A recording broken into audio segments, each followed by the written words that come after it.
judge about the Clinton bought and paid for dossier filled with Russian lies and propaganda in order to get the warrant to surveil Trump campaign associate Carter Page. And also breaking right now, more damning evidence of the massive bureaucratic failure by the Broward County Sheriff's Department surrounding that horrific Florida school shooting. Now, in addition to the dozens of missed warning signs and reports of 4 deputies not entering the school, Fox News tonight is reporting that there were delays even allowing EMTs to go inside the school. And sources are telling Fox that the Broward County Sheriff's Office denied requests by the EMTs to enter the crime scene. And also breaking this hour, our own Sarah Carter reporting that under Sheriff Scott Israel's leadership, well, there have been at least 40 investigations into department misconduct. Tonight we are asking, when will Broward County Sheriff Scott Israel take responsibility? When will he release the cam footage so that you, the American people, can see how the deputies acted during this shooting? We have so much breaking news in our opening monologue. All right, major developments tonight in the massive FISA abuse scandal. We'll start there. Now we are getting one step closer to holding top-level Obama, FBI, DOJ, deep state officials accountable for what is a severe constitutional abuse. Now, they completely have shredded the Fourth Amendment rights of the American people, and people could and should end up behind bars. Now, the Attorney General, Jeff Sessions, thankfully, is now saying tonight the Department of Justice will be investigating these FISA abuses. Let's watch. We believe the Department of Justice must adhere to the highest standards in the FISA court. And yes, it will be investigated. And I think that's just the appropriate thing. The Inspector General will take that as one of the matters he'll deal with. Finally, we have been unpeeling this story for over a year, while, of course, the liberal media, they've been lying to you, obsessing over so-called Trump-Russia collusion, which is nothing more to this point than a conspiracy theory that they have created out of thin air. There's no evidence. And by the way, as for the extensive, unprecedented Obama-era FISA abuses, we now have a mountain of incontrovertible and corroborated facts and evidence. Liberal Congressman Adam Schiff's his counter memo on FISA abuses has actually confirmed everything that we have been reporting on and everything that is also in the 2 Republican memos on this scandal. Now, that's why the mainstream media has completely been ignoring what is inside the Schiff memo. It doesn't fit their narrative, and more importantly, it doesn't damage President Trump, which, of course, is their ultimate goal. Here's everything that the Schiff memo corroborates from the Nunes and Grassley-Graham memos. This completely unverified, Clinton bought and paid for dossier that used Russian government sources made up, in fact, a large part of that FISA application to surveil Trump campaign associate Carter Page. Adam Schiff actually writes that a section of the FISA application references parts of the phony dossier about Carter Page meeting with Russians in Moscow in June of 2016. Page, by the way, is denying these lies and that they'd never been proven true. I think Mueller would have arrested him by now, or at least charged him. Now, remember, the Grassley and Graham memo said that the Russian dossier made up the bulk of this FISA application. Now, Schiff didn't say that, but yeah, he admits the dossier was used. And the Schiff memo also corroborates that, in fact, the FBI and the DOJ lied and purposely and maliciously misled a FISA judge about Clinton and the DNC paying over $12 million full of the Russian dossier of unverified lies and propaganda. Can you believe this is happening in our country? Now, Schiff's memo actually quotes a part of the FISA application about the dossier having political motivations. But here's the thing. The application never bothered to mention that it was Hillary or the DNC that paid for that dossier. The FBI knew this, but they purposely hid it from the FISA judge, not rank-and-file FBI, that higher echelon that we talk about. They used it to get a warrant to spy on the Trump campaign. Here's another key point that the Schiff memo confirms, that the FISA application, yeah, they did mention a Yahoo News article by Michael Isikoff that he wrote about Carter Page. Schiff, however, lied about the fact that the judge was never made aware that the source for the Yahoo article was Christopher Steele. Now, the Republican memos, they actually detailed how this is a major problem because that means that the information was never verified by 2 independent sources since Steele was the only source. So those are points that the Schiff memo actually confirms. And here are the key facts that the Schiff memo flat out lies about. The congressman claims that the Trump campaign was never spied on. That is a lie, 100% false, and here's why.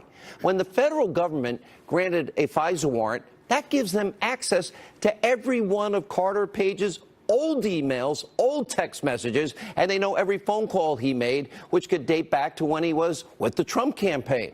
Now, Schiff claims that former Deputy FBI Director Andrew McCabe, that he never testified, that without the dossier, they never would have been a FISA warrant application. But the Schiff memo never offers any proof, which likely means it doesn't exist, and my sources confirm that, in fact, McCabe said that. And Schiff does admit that Steele was fired by the FBI for these media leaks, but what Schiff doesn't say is that Steele lied to the FBI about his media contacts. And the Schiff memo tries to play up Christopher Steele's credibility by saying, well, he's worked with the FBI in the past. Yeah, they just fired him. Here's the problem. Schiff never mentions that Steele was using Russian government sources and that the information was never verified independently by the FBI or the DOJ or by anybody. So it should never have been used for any FISA warrant application at all. And finally, Schiff omits this critical piece of evidence. According to our reporting, the dossier put the FISA application over the top. In other words, we've been telling you that the first time they tried, it failed. The FISA application was denied. But then the dossier, well, they added that to get the help that was needed so they could, quote, get it approved. And then they lied to the judge. And what it all means is now we have 3 congressional memos that prove a key fact. The FBI lied to a FISA judge about Clinton and the DNC financing the dossier, which was filled with uncorroborated Russian lies, and they did it to spy on the Trump campaign. The Attorney General, Jeff Sessions, I'm glad he's moving. He needs to move quickly. Everybody involved needs to be held accountable. We need to restore the rule of law. All right, also breaking tonight, we have more news about Broward County and the Sheriff's Department missing countless warning signs about the Florida school shooter and then utterly failing to properly respond to this deadly rampage. Now, this is one huge, massive, giant bureaucratic failure after another in this case. And Broward County Sheriff Scott Israel, well, he's flat out refusing to take any responsibility. Instead, he's blaming pretty much everybody else. According to reports, this is almost unconscionable. 4 of Sheriff Israel's deputies did not enter the building while the school shooting was happening. One deputy, a school resource officer on the scene, his name is Scott Peterson, he was armed with a gun and a bulletproof vest. He took up a position outside the building while the shooting was taking place. One student described Peterson as standing still as he heard shot after shot being fired. Now, Peterson's defending his actions and ended up resigning. And what we're now learning is that the first member of law enforcement to enter the school, they were actually from the Coral Springs Police Department. Those officers rushed right in. Broward County deputies, they took up a defensive posture and position outside. And also new tonight, Fox News reporting the Broward County Sheriff's Department also prevented the EMTs from entering the school. And there are questions about, well, would it be proper protocol? Students and teachers were shot and dying and bleeding. Now, sources are telling our own Laura Ingram that Broward County Sheriff deputies, they were told not to go into the school unless their body cameras were turned on, even though those deputies apparently didn't even have them. And Sarah Carter, breaking news tonight, reporting that under Sheriff Scott Israel's leadership, well, apparently there have been at least 40 investigations into that department and misconduct. We did reach out to the sheriff's office for comment on Sarah's story. We haven't heard back. This is all one huge, massive, giant blunder after another while students and teachers were being slaughtered inside the school. And sadly, that's just part of the story. We know the FBI was alerted not once but twice about Nicholas Cruz and his sinister intentions, including weeks before the massacre. One unidentified woman told authorities that she feared Cruz would, quote, get into a school and just shoot the place up. The Naples Daily News reported that Broward County Sheriff's Office received 18 specific warning calls about Nicholas Cruz since 2008. And law enforcement, imagine this, visited this kid's home a whopping 39 times in a 7-year period. And we also know Cruz raised all kinds of red flags at school. He wasn't allowed to wear a backpack because of security concerns, and he was ultimately expelled because of his behavior. And of course, he posted all these disturbing images on social media. Warning signs missed at every single level here. Now, people did the right thing. They saw something. They said something. They alerted authorities. These authorities dropped the ball on a level I can't even comprehend. They didn't do their jobs. They failed this community in Florida.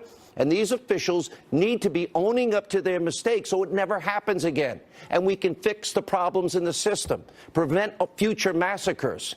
But that's not the case. You've heard people like Broward County Sheriff Scott Israel. He's refusing to own up to his failures. He won't answer key questions. He pats himself on the back and has a general overall lack of sympathy. Watch this. When did you find out that Deputy Peterson had not gone into the building? How soon after the shooting did you know that? Not for days. How many our days? Investigators looked. I'm not sure. You didn't look at the video? It was 1 week after the shooting. You hadn't looked at the video yet? I looked at the video as soon as our investigators. It wasn't my job to look at the video. It was investigators' job to look at the video. The families were at the CNN town hall, and you could have disclosed to them. That's not. We didn't. I couldn't disclose it then because there was no corroboration, Jake. I could only take responsibility for what I knew about. I exercised my due diligence. I've given amazing leadership to this agency. Amazing leadership. Will you resign? It was a shame. No, of course, I won't resign. Do you think that if the Broward Sheriff's Office had done things differently, this shooting might not have happened? Listen, if ifs and buts were candy and nuts, O.J. Simpson would still be in the record books. Obviously, the sheriff is in denial, out of touch with reality. It is why people are now calling on him to resign. Instead of doing everything that we just showed you, Sheriff Israel, he should be apologizing to the victims' families and correcting the issues that didn't stop this mass shooting and his deputies going into that building. Sheriff Israel doesn't appear to be interested in doing any of this.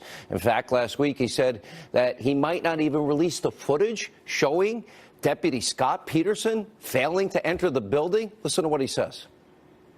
We're not going to disclose the video at this time, and we may never disclose the video, depending on the prosecution and the criminal case.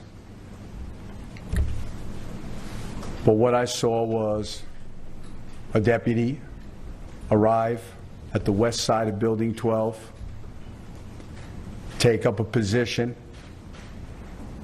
and he never went in. Unbelievable. Whatever footage the sheriff has, it should be released to the public. The American people, all of you, and the people of Florida and these families deserve to see it if they want to see it. Now, Sheriff Israel needs to stop trying to save his job, focus on protecting this community that he's supposed to be serving. Joining us now with reaction to her article in Breaking News, Fox News contributor Sarah Carter, civil rights and criminal defense attorney David Schoen is with us. Sarah, I'm looking at your article here, and I am blown away. At least 66 cases of criminal misconduct being investigated into Sheriff Israel's department. What is going on down there? Yeah, that's right. And 66, 40 of which were all under Sheriff Israel, which is so significant. And well, what's going on over there is that somebody needs to look at the leadership quality Sheriff Israel's bringing to Broward County here, to the Sheriff's Department. And there's a number of people concerned. I mean, these cases, this is just not a slight misconduct. These are criminal misconduct cases that range from kidnapping. I mean, I was stunned. From kidnapping to drug trafficking, these are sheriff's deputies. And even in some cases, killings. So there is something going on in Broward County Sheriff's Department office, and Sheriff Israel is the leader, and it appears that someone needs to be asking some very serious questions about what's going on there. All right, David, I know law enforcement. My mother worked in a prison. My dad was a family court probation guy. When my Uncle Billy gave me a Christmas present, I'm about that tall, it was an NYPD hat. It was a badge, and I never felt more proud of my life. I had other family members in the FBI. I love, respect law enforcement. We saw it on 9/11. Everyone coming down, and they're going up. That's the people that I know. I've never heard of one, never mind four. Cops are trained. This is why they become officers, because they put themselves in harm's way. They're ready to do that. I've never in my entire life ever heard of an officer that has acted this way. And for all the other police officers, FBI guys, we are not talking about them. They do their job every day. How did this happen here? And it's all in one county under one sheriff. I don't understand. Yeah, it's a failure on a number of levels, and we don't want to rush to judgment. As you have said and say night after night as a law enforcement guy, these police officers and deputies and firefighters are our heroes. And there are many fine ones who serve in the Broward Sheriff's Office. However, we have to consider a fundamental lack of leadership. You know, we have a lawsuit going right now. It's a federal civil rights case going against Sheriff Israel and other deputies there for the cold-blooded killing of a man, African-American man named Jermaine McBean in 2013. The Department of Justice has an open investigation in their Civil Rights Division about it. And we allege in that case, as the complaint shows, that ultimately the sheriff ratified the policy that happened. It's a matter of not acknowledging mistakes. You know, Ben Franklin said once, a man who is good at making mistakes is seldom good at anything else. Making excuses, rather, is seldom good at anything else. Also, one said, the sting in any rebuke is the truth. This is stinging. That's right. And so there's a lot of truth here about failure. And a lack of accountability. Look, it's a fundamental lack of leadership when deputies commit perjury, for example, in the no consequences. When an innocent man is killed, and the answer is we wouldn't have changed anything different, do anything different in the future. That's a fundamental lack of leadership. How do you not... Look, I don't want to judge Scott Peterson. I don't get it, though. I really don't understand. I know the media is fixating that Donald Trump said he'd go in because they just hate the president, and this is how superfluous and ignorant the media is. But I know cops. They're friends of mine.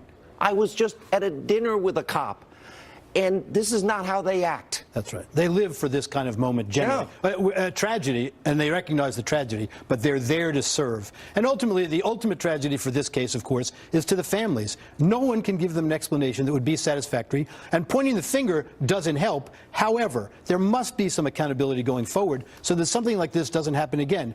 What we're seeing, unfortunately, from Sheriff Israel is the opposite of what we've all learned means leadership. That is passing the buck. No, he thinks he did a great job. He thinks he did a great job. He says, and he doesn't take responsibility for what his officers do. He has said he provides amazing leadership there. This is a fundamental lack of leadership to continue making excuses and point the finger. Let me go back to Sarah on our other breaking news story, the comments of Jeff Sessions today. Now, we do know the Inspector General coming out with a report. I assume it's going to deal with FISA abuse. But him saying, it sounded to me, and maybe I'm wrong, that this goes even deeper than that.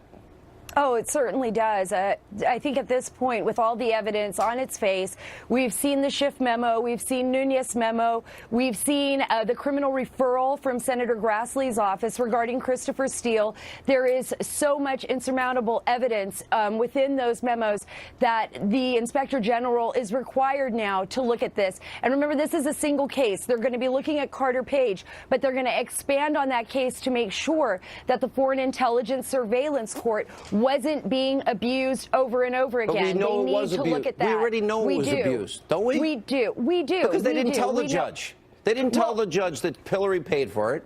They didn't tell her that it was unverified. They didn't tell the judge that the same source for Michael Isikoff, right?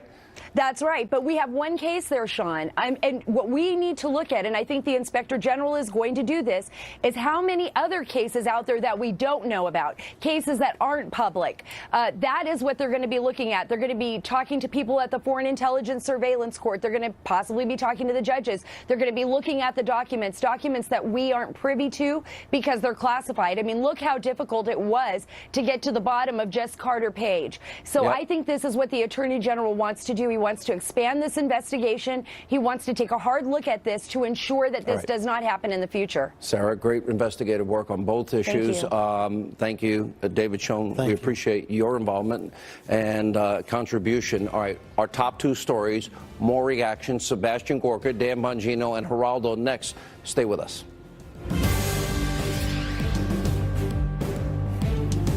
if you just sign that first I'm one so there. sorry. All right, joining us are two top stories. Former Deputy Assistant to the President, Fox News National Security Strategist Sebastian Gorka, former Secret Service agent, NRA TV contributor Dan Bongino, and Fox News correspondent at large, Geraldo. Geraldo, you're outmanned, and I'll start with you because of that reason. Outgunned? No. Well, but the thing is, officer, you agree with me. You agree, secure the perimeter, a full security assessment, every school, armed, retired, concealed carry, police, retired military. Here's the problem. When you go around the military and you've been out with them, so they love you. Police in New York love you. You have always fought for the people that defend our freedoms and protect our communities. I've never heard of a cop, ever, not being so prepared that they want, this is what that moment comes there, they want to save people's lives. I think we have a tendency, though, Sean, with all due respect, and I love cops and I love GIs. We sometimes idealize them. No, they're not perfect. This cop, Scott Peterson, was, by all accounts, a donut cop, what I call a Dunkin' Donut cop. Oh, that's cool. A cop who goes and sits and has a belly and, doesn't do much. And now when push comes to shove, one thing I found out in all of my wartime assignments, 22 assignments in Iraq and Afghanistan, is that courage and cowardice is decided in the blink of an eye.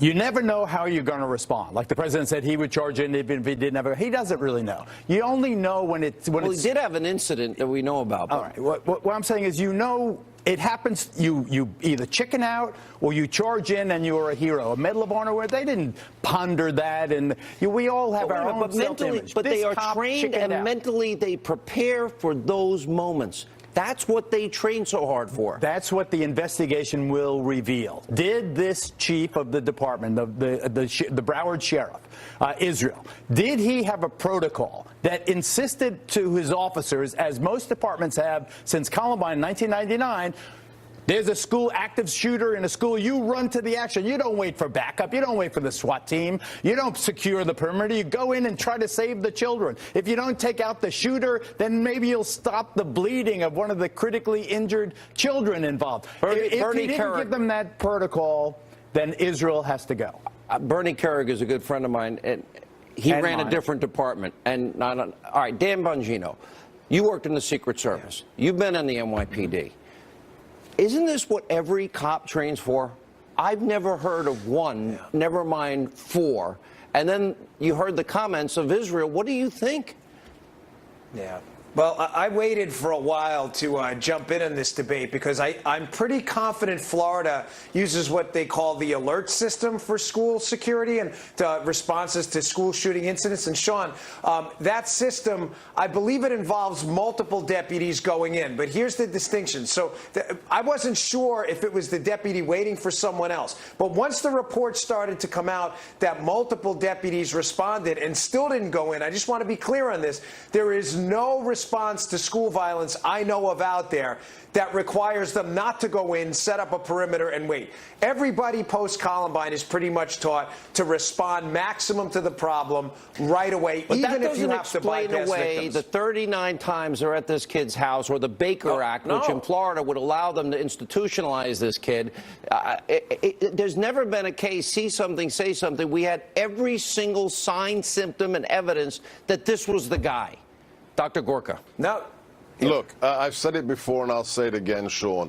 Political correctness can get people killed. If these reports are true, that they weren't allowed to enter the building because their body cameras didn't work. I've got a reminder for the sheriff of Broward County. Florida statute on sheriff's powers, Section 5, Chapter 30 says, the sheriff is responsible for the negligence of his deputies. It's not just Columbine. After the Pulse nightclub, after San Bernardino, all police departments around the globe are reassessing their protocols. You don't wait for the hostage negotiations negotiator. You don't secure the perimeter. Whether you've got a hard-plated vest in your car or not, whether you've got a long gun, doesn't matter. You enter the building to neutralize the threat. That's the new reality. If this sheriff said, don't go in there because we need your body cam switched on, he must be forced out of office or recalled. I believe that to use the expression negligence, Dr. Gorka, gives too much credit.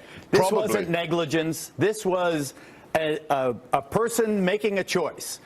I hear gunshots going off inside, gunshots fired, gunshots fired, gunshots fired, and you sit there or you hide behind a concrete barricade. That's not negligence. There is I think the president had it right. That was a disgusting response to an emergent situation. This is a no-brainer. You go in, you go to the action, you die going over the berm. Go and try and save a child. Put a tourniquet on a kid. Get that arm. Do something. Do anything other than protecting yourself. Dan Bongino. Yeah, well, listen, Sean, this is more of a reason to allow teachers to arm themselves if they're willing to engage in the training. But that's the point. They had the armed guard. That was Scott Peterson. That's right. That's exactly right. Wait. But if what I'm saying is if the teacher is there on the scene immediately, the cop had to respond from across the campus. It was a large campus. The teachers are right there. You know, sometimes when you need law enforcement in seconds, they're minutes away. I mean, unless this guy's an Olympic sprinter, I'm not absolving him. Listen, he clearly didn't respond the right way. He didn't go in the building. He did not go in the building. The shooter did go in the building. They were in the building. The teacher was already there. The shooter was in the building. Israel didn't teach these cops to close on the action. He should be fired. Dr. Geraldo, the teachers are already there. There's an issue with this question of arming teachers, especially if they're vets. You don't have to be, a tier 1 operator or a classified marksman. If there's one person in the building who's simply laying down fire in the direction of the perpetrator, I think it's a terrible idea. It's much harder to kill people. In San Bernardino, if San Bernardino, one person had been armed. If one person had been armed in San Bernardino, we might not have had 14 people killed. Dr. Gorka, is you need guards on every floor. You need the perimeter secure. You need a full threat assessment, security assessment. If we do that for every school, and we have the manpower, and they're on the floor, they're in the building, that's where they should be. Right. Totally agreed. Let's neutralize that threat. Yeah. All right. Thank you all for being with us. Appreciate it. When we come back, you don't want to miss this. Jesse Waters, Jessica Tarlov, and much more news as Hannity continues.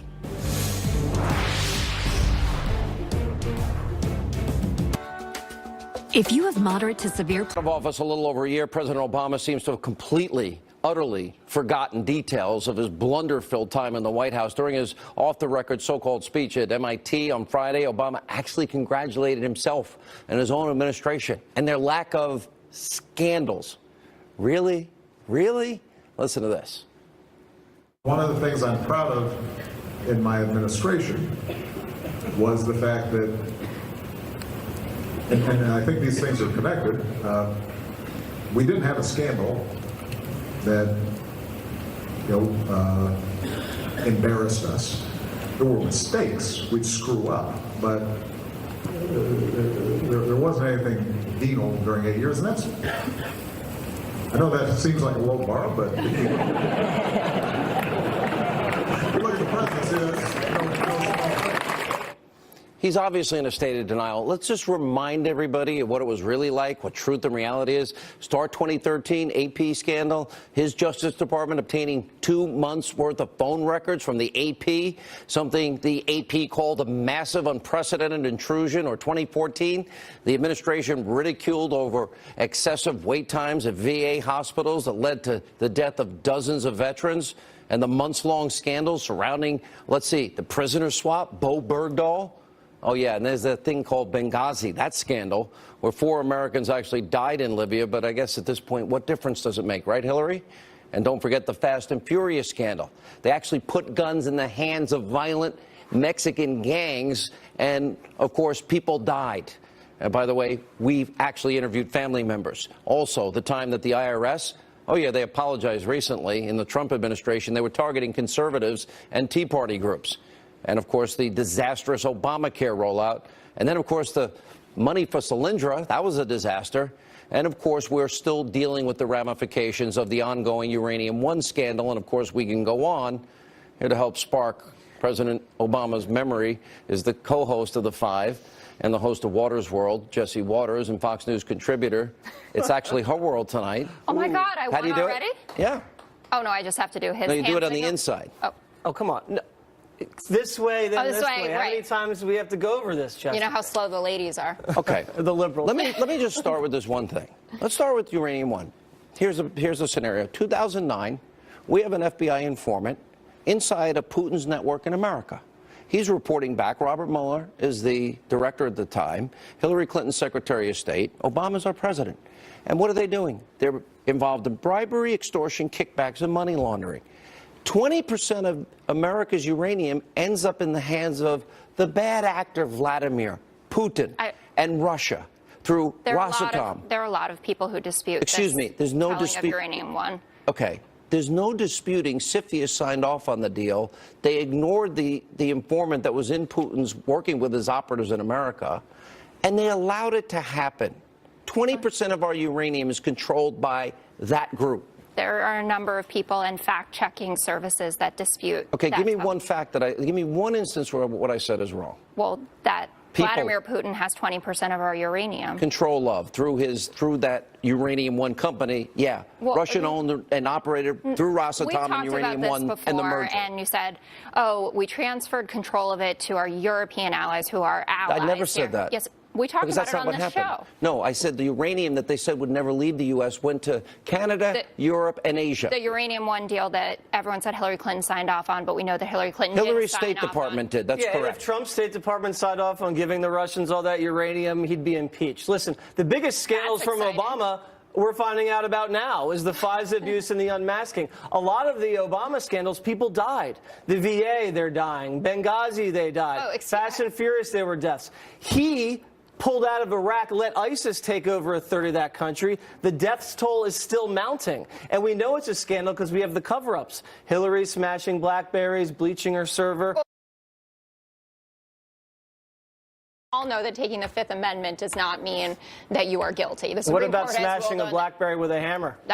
Or bleaching your I hard have never drive? smashed a phone myself, but we've all admitted that the private server was a mistake. Hillary Clinton has Mistake or a herself. crime? Oh, I believe mistake. I know you believe crime, but difference of opinion Isn't makes it a felony to mishandle and destroy classified top secret special access program information? I mean, that's certainly what I've heard on your show, but If it wasn't a Clinton, that person would have been locked up. Well, and how it's much not- are these Obama scandals going to cost us? are you gonna talk about Solyndra half $1 security? billion. The failed website was $1 billion. When do I The get to cash go? to the Iranians, they're funneling it to Hezbollah. It's a lot of money. Where'd all the money go? My turn. Okay. Okay, so I get all this, and I was expecting all of it, and I wanted one of those Karl Rove boards where I could write all of my Trump scandals. He's only been in for a year, Tell but me there that- is some stuff going on. So first Okay. of all, we don't know what's going to happen with the Bob Mueller investigation, so you could have a million things Is there coming any out of evidence that. to date of Trump-Russia collusion? Of Trump personally, Russia collusion, Trump or Trump campaign? campaign? I mean, Any there are evidence? a lot of people. No, I'm not a lot of Well, people. any- Do you know of any evidence you could tell our audience tonight?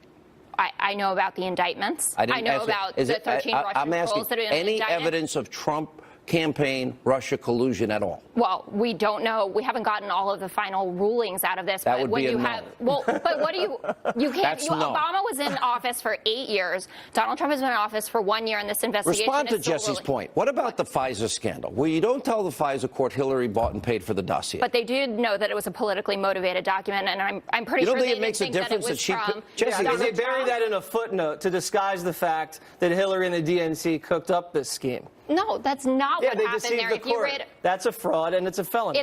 if you read both memos, and I would love a middle-of-the-road memo on all of this, because we know that the Dem memo is just the response to the It's not a Republican middle of memo. the road, Yeah, other side of the road. There's it the is. truth That- and there's the lie. Okay, We and- know they and- cooked up this No, phony we know memo that there to is take an down argument. Trump. People and they pretend deceived the court, like the Mueller and that's why we have this investigation is all because of the investigation. Carter Page FISA warrant. We know this all started with George The Russians Papadopoulos, think Carter's who has an pled idiot. guilty, and we know was running around bragging about the fact that he had dirt on Clinton. If What do you make of Paul Papadopoulos is Manafort, guilty, then why Mike hasn't he been Flynn? charged by Mueller? I assume that that's coming, or he's Can I cooperating ask you a like question? Rick Gates. You knew a lot of people in the Trump campaign. Yeah. I knew. I was there. You know I was actively involved, that I wanted Trump to win. I never heard of George Papadopoulos. Because he was just the coffee boy? Never heard of him. Well, I knew everybody in the campaign. Well, Never heard of him. I don't know how that could be, because it seems Neither like did he Trump. listened to his own fiance. He played a pretty big role And there. you know Why who does opened Bob His Mueller own care about fiance. it? There's our credible And you know witness. who opened up the Papadopoulos investigation? Papadopoulos? Peter Strzok. Oh, and right, Lisa Page. the dirty I texter trust who wanted them John very Kasich to well. win the election. Wait a minute. He's the guy that said that Trump was lonesome and horrible. So? A lot of you people needed have to said cook up that. A the majority of insurance Americans policy. have Really? said Does that Trump sound is like an loathsome and objective terrible. objective No, but that investigator? doesn't mean that there was some sort of violation of the He Hatch should say Act he's- or that he acted upon it. When He was so texting- biased, it he was- got fired by Mueller. Well, I think that it's right that he was removed, but that doesn't mean that there was some grand conspiracy against America or Donald Trump I here want to because know he was what the sending some insurance texts. policy means. Well, the Makes me insurance curious. maybe it was about that Vladimir Putin calendar that All right, everyone we gotta was roll. all upset about. Thank you both. I haven't heard of All that. Actually, sadly, it's Jesse's world. You lived in it tonight. Dude, I never win. President Trump made a major announcement about his re-election. Laura Trump joins us in studio next. As an allergy sufferer, you're wired differently. All right, it's only 13 months into his presidency. President Trump is gearing up to run for re-election. Today, in fact, it was announced that Brad Parscale will, in fact, serve as his campaign manager for the Trump 2020 re-election. Joining us now with more is President Trump's daughter-in-law, who will serve as a senior advisor to Donald J. Trump for president on the re-election committee. Laura Trump is with us. Good to see you again. How are you? How's the baby? Sean, he's so good. Thank you. I saw the picture when he was actually sitting in the president's seat. Yeah. Very nice. And then the one with to the my hair. husband, I know. It would Well, look- that's his signature do now, the hair, standing straight up. Now, do you Everybody send that loves out on social media and everything, or no? it. Yeah, I mean, I Yeah. post some pictures of him. Very cute. Thank you. The interesting thing is you have actually been doing this for a while. This really isn't news to me.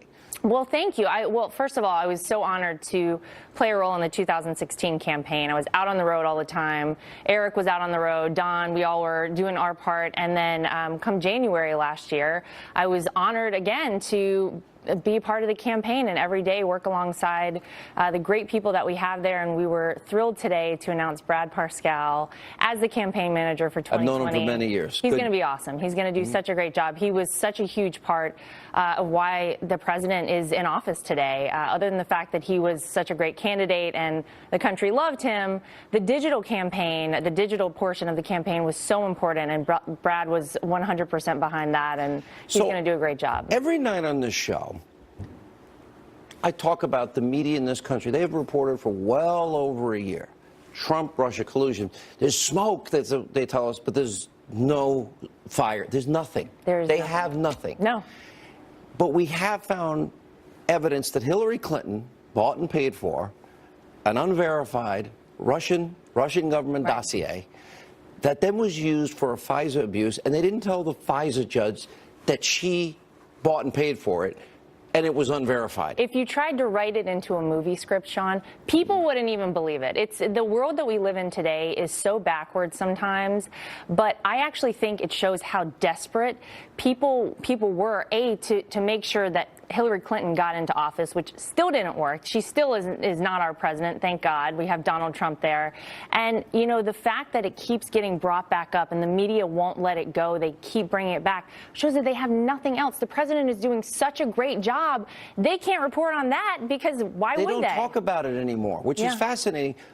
Imagine if it was your father-in-law, though, that he was the one that paid for the Russian dossier. Oh, my gosh. Imagine that it was your father that was involved in giving 20% of America's uranium to the bad actor Putin and the hostile regime Russia. Yeah, we'd be in a very different place. We really right would, now. wouldn't yeah. we? No, we would. It's a shame to see that you know, not a lot has been done to make sure that the right thing happens here. And listen, we see it time and time again with the president. There is so much against him, and you're right. Had this happened and he was behind it, I could only imagine heads would be rolling. He is so not the typical politician. It's interesting. After a year, and the comments that I get from people I talk to every day in social media, what's interesting to me is many people now, they realize, oh, he's not like every other president. He's not a politician. No. And that means he's going to say and tweet stuff that people are, quote, I mean, the media especially, will feign outrage over. I think America's actually getting used to it, and they're saying, oh, that's refreshing. Yeah, well, it is refreshing. And keep in mind, he's not a politician. He was a businessman who was elected to be our president. And look at what he's done, Sean, in a year in office. His first year in office, he accomplished so much. You see the economy where it is right now. You see the Heritage Foundation, 64% of his agenda is already done faster than Ronald Reagan. It's incredible. It's incredible. And yet no one talks about it. And again, I still maintain the reason that we hear about Russia, Russia, Russia all the time is because the mainstream media has nothing else to report they were about. upset that he didn't give Barron the umbrella.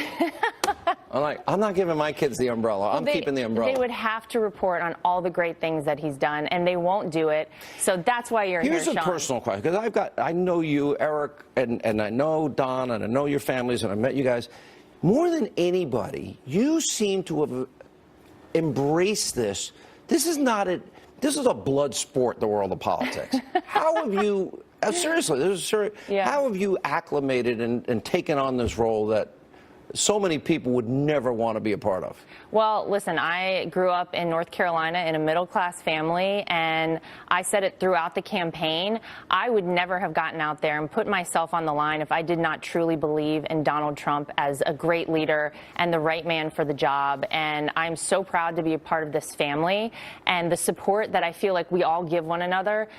It doesn't make it easy, but it makes it worth fighting for. And I'm here to fight for this country because I believe in what the president is doing. After 8 horrific years of Obama, we need the change. Great to see you. Congratulations on the baby. Thank and you. We hope you come back soon. And appreciate you being with us. Thank you. When we come back, Tommy Lahren goes to D.C. and asks people what they think about living in the swamp and the Hannity Hotline. Straight ahead. Your brain changes as you get older, but Prevagen helps your brain with an ingredient originally discovered in jellyfish. In clinical trials,